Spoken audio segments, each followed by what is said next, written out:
Hello everyone, welcome back to our channel the law hack. आज इस lecture में हम जानने वाले हैं इंटरप्रिटेशन के एक एक्सटर्नल एड के एडवांटेजेस और डिसएडवांटेजेस क्या हो सकते हैं।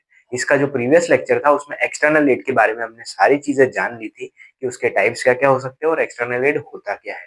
तो आज अपन फटाफट से एडवांटेजेस और डिसएडवांटेजेस देख लेते हैं। क्या है भैया एडवांटेजेस?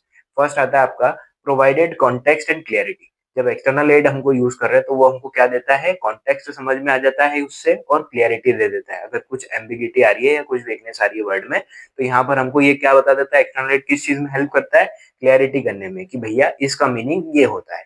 दूसरा आ जाता है फिल गैप्स। अगर हम इंटरनल एड यूज कर रहे हैं, कितने प्रकार के इंटरनल एड्स होते हैं वो अपन देख चुके हैं।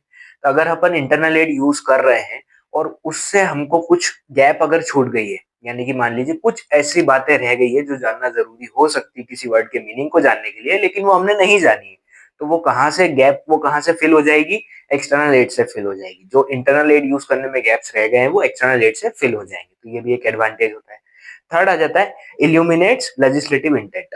ये क्या बताता है कि जैसे भैया कोई कमिटीज की रिपोर्ट होती है उसको अपन एक्सटर्नल एड बोलते हैं। कुछ रिपोर्ट अगर बनाई हुई लॉ कमीशन की या फिर ऐसे कुछ रिपोर्ट्स होते हैं जो प्रीवियस वीडियो में अपन ने समझा था क्लासिफिकेशन में, तो एग्जाम्पल भी दिया था उसमें एक। तो वैसे अगर कुछ रिपोर्ट होते हैं कमिटीज की तो वो क्या बताते हैं, उससे अपन को क्या चीज हेल्प होती है, लेजिस्लेटिव इंटेंट। लेजिस्लेचर की इंटेंट क्या थी, उसका क्या मानसिकता थी, लेजिस्लेशन क्या चाहता था उस लॉ बनाने के ऊपर, या उस लॉ से क्या चाहता था सोसाइटी में उसको अप्लाई करने में, उसको क्या मतलब उसका मोटिव क्या होता लेजिस्लेशन का। तो वो एक बोलते हैं ना अपन किसी एक्ट की सोल क्या है, तो उसके पीछे का इंटेंट क्या है, लेजिस्लेचर वो लॉ क्यों बनाना चाहता है, वो जानने के लिए हमको क्या रिपोर्ट्स देखने पड़ेंगे। तो उस रिपोर्ट को अगर अपन देखते हैं तो अपने को पता चल जाएगा कि लेजिस्लेचर का इंटेंट क्या है। तो इसको जानने के लिए भी कौन हेल्प करता है, एक्सटर्नल एड हेल्प करता है। फोर्थ आ जाता है यूजेस यूजेस वेरियस रिसोर्सेज। इसका मतलब क्या है, वाइड रेंज होता है एक्सटर्नल एड का। इंटरनल एड क्या होता है, सिर्फ हमको एक एक्ट में या जो बुक हम पढ़ रहे हैं या जो स्टैट्यूट हम पढ़ रहे हैं सिर्फ उसी के अंदर मिलते हैं। लेकिन एक्सटर्नल एड क्या होता है, बहुत सारे होता है, बाहर बाहर बहुत सारी चीजें हो जाती है, डिक्शनरीज हो गई, बहुत रिपोर्ट्स हो गए, पुरानी हिस्ट्री हो गई, कुछ दूसरे रेफरेंसेस हो गए, कुछ दूसरे स्टैट्यूट्स हो गए। तो बहुत सारे वेरियस अपने पास वाइड रेंज हो जाती है। अगर किसी को वर्ड को अपन को जानना है, किसी का कॉन्टेक्स्ट समझना है, तो वाइड रेंज हो जाती है अगर एक्सटर्नल एड को यूज कर रहे हैं तो ये क्या होता है, वाइड रेंज इसका एक एडवांटेज होता है। इंटरनल एड में ये एडवांटेज नहीं मिलता, उनकी बहुत लिमिटेड स्कोप होता है, इसका स्कोप बहुत ज्यादा होता है। अब अपन देखते हैं कि डिसएडवांटेजेस क्या क्या होते हैं। हर चीज के दो पहलू होते हैं, एडवांटेज है तो डिसएडवांटेजेस भी होंगे। डिसएडवांटेजेस क्या है? फर्स्ट आता है रिस्क ऑफ सब्जेक्टिविटी। अब ये क्या चीज है भैया? तो कई बार ऐसा होता है ना, अपन देखते हैं कि एक्सटर्नल एड में एक अपन चीज देखते हैं, प्रेसिडेंट्स पुराने, अगर कोई जुडिशियल ऑर्डर हुए हैं, जुडिशरी ने कुछ पुराना ऑर्डर किया है, तो उसको भी अपन एक्सटर्नल एड में काउंट करते हैं कि अगर उसको अपन रेफर कर रहे हैं या देख रहे हैं, उससे समझने की कोशिश कर रहे हैं, तो वो एक टाइप का एक्सटर्नल एड होता है।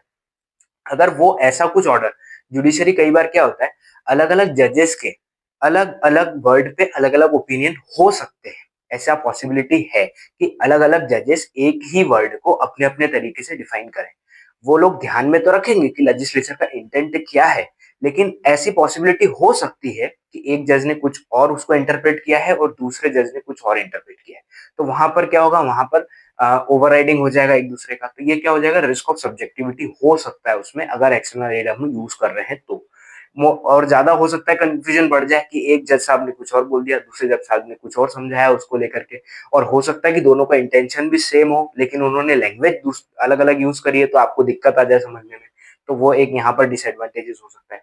सेकेंड आता है पोटेंशियल फॉर मिसयूज। अब यहाँ पर क्या हो गया, कई बार क्या होता है कि एक्सटर्नल एड अगर किसी बुक में से अगर यूज कर रहे हैं या कहीं पर भी एक्सटर्नल एड का यूज हो रहा है और आप यूज कर रहे हो या कोई व्यक्ति यूज कर रहा है जो इंटरप्रिटेशन करना चाहता है, और उसका अगर आपको मीनिंग बिगाड़ना है तो भी मिसयूज करने में एक्सटर्नल एड काम करती है।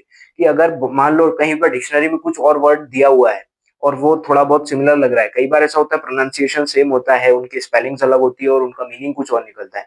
तो ऐसे में अगर कोई मान लो सामने खड़े होकर के कुछ इंटरप्रेट कर रहा है या समझा रहा है, तो उसमें हो सकता है कि वो मिसयूज कर सकता है उस चीज का, आपको गलत समझाने के लिए इंटेंशनली मिसयूज किया जा सकता है एक्सटर्नल एड का। फिर आता है third, can not override clear language. अगर कहीं पर भी क्लियर लैंग्वेज दी हुई है, कुछ भी वहां पर एम्बिगिटी नहीं है, प्लेन मीनिंग उसका बताया हुआ है कि भैया ये इसका मीनिंग यही होगा। जैसे कि एक इंटरप्रिटेशन का जो लिटरल रूल हमको बोलता है, रूल्स ऑफ इंटरप्रिटेशन में हम पढ़ेंगे उसको, कि लिटरल रूल क्या बोलता है, अगर लिटरली इसका मीनिंग यही निकलता है तो फिर वही होगा, उसके अलावा हम दूसरी चीज नहीं देखेंगे। तो अगर ऐसा कुछ क्लियर लैंग्वेज है तो वहाँ एक्सटर्नल एड किसी काम की नहीं है, ठीक है? वहाँ पर उसको आप यूज़ नहीं कर सकते। फोर्थ आता है limited authority of sum aids. Limited authority से क्या मतलब है यहाँ पर कि मान लो ऐसा कुछ है कि डिक्शनरी से हम कुछ वर्ड यूज करना चाह रहे हैं, डिक्शनरी को यूज करना चाह रहे हैं एज एक्सटर्नल एड किसी वर्ड का मीनिंग समझने के लिए, लेकिन वो डिक्शनरी किसने पब्लिश की है, कौन सी डिक्शनरी है, क्या वो प्रॉपर अथॉरिटी है, ऑथेंटिकेटेड डॉक्यूमेंट है वो, या ऑथेंटिकेटेड बुक है वो जिसको हम पढ़ना चाह रहे हैं, जिससे हम यूज करना चाह रहे हैं एक्सटर्नल एड में, तो वो पता नहीं चलता है। वो उसकी अथॉरिटी कुछ लिमिटेड हो सकती है कि भैया ये डिक्शनरी में तो सिर्फ इतने ही वर्ड है, या इस वर्ड का उसका स्कोप इतना ही बताया, उस पर्टिकुलर वर्ड का स्कोप इतना ही बताया। हो सकता है मे बी कुछ दूसरी डिक्शनरी में उसका स्कोप और अच्छा बताया हो, तो वो हमको ज्यादा हेल्पफुल हो। तो यहाँ पर क्या हो सकता है, कुछ कुछ एड्स में क्या होता है, यहाँ पर लिमिटेड अथॉरिटी होती है, वहां पर बहुत छोटी चीजें बताई हुई है, थोड़ी बहुत ही चीजें बताई हुई, ऑथेंटिकेटेड है कि नहीं है पता नहीं है, तो वो वाली चीज यहाँ पर आ जाती है। फिफ्थ आता है जुडिशियल एक्टिविज्म। जुडिशियल एक्टिविज्म क्या है, मान लो ऐसा कुछ है कि जजेस जो है वो ज्यादा ही इंटरप्रेट कर रहे हैं, लेजिस्लेचर ने कुछ और बताया है, जुडिशरी ने कुछ और उसको इंटरप्रेट कर लिया, तो क्या हो जाएगा, जुडिशरी का यहाँ पर ओवर रीच हो जाएगी, जुडिशरी ज्यादा लॉ बनाने में वो हो जाएगी, आप इन्वॉल्व हो जाएगी। यहाँ पर अपने यहाँ पर क्या चलता है इंडिया में कि लेजिस्लेचर का काम है लॉ बनाना, लेकिन जुडिशरी क्या करती है, उसको इंटरप्रेट करती है कि भैया लेजिस्लेचर ने जो लॉ बनाया है उसका इंटेंट ध्यान में रखते हुए जुडिशरी उसको इंटरप्रेट करती है। लेकिन मान लो जुडिशरी बहुत ओवर रीच कर रही है कि अपने हिसाब से उसको इंटरप्रेट करना चाह रही है, तो यहाँ पर क्या हो जाएगा, एक्सटर्नल एड वो भी गड़बड़ वहां पर आ जाएगी कि जुडिशरी ने कुछ जजमेंट दे दिया वहां पर, लेकिन वो जुडिशरी ने बिल्कुल अपने हिसाब से दे दिया, लेजिस्लेचर को तो इग्नोर कर दिया कि उनका इंटेंट क्या था। तो वो उसको देखते हुए अगर आप आगे कुछ और समझोगे या उस पर्टिकुलर चीज को आप प्रेफर करते हो एज एक्सटर्नल एड, तो आपकी चीज में भी गड़बड़ हो जाएगी। अगर जुडिशरी ने गड़बड़ करी तो आपकी चीज में भी गड़बड़ हो जाएगी, जो आपने इंटरप्रेट किया है। किसी एक व्यक्ति ने जो इंटरप्रेट किया हुआ है उसको ही यूज करते हुए आप अगर खुद का कुछ इंटरप्रिटेशन कर रहे हो, अगर वही चीज गलत है तो आपकी भी चीज गलत होगी ही सही, जाहिर बात है वो। तो ये भी एक तरीके का क्या हो जाता है, डिसएडवांटेज हो जाता है। अब यही एडवांटेज होता है और यही डिसएडवांटेज होता है। इसके अलावा भी बहुत सारे ऐसे पॉइंट्स है, अगर आपको ये एक्सटर्नल एड के बारे में इनफ नॉलेज है तो आप खुद से भी पॉइंट्स फ्रेम कर सकते हो। अदरवाइज ये 4 चीज और ये 5 चीज तो है ही एडवांटेज और डिसएडवांटेजेस में। अगर एग्जाम में ऐसा कुछ क्वेश्चन आता है तो ये जरूर लिख करके आना है, और ऐसे नॉलेजेबल वीडियोस के लिए लॉ हैक के साथ बने रहिए और चैनल को सब्सक्राइब करना भूलना मत।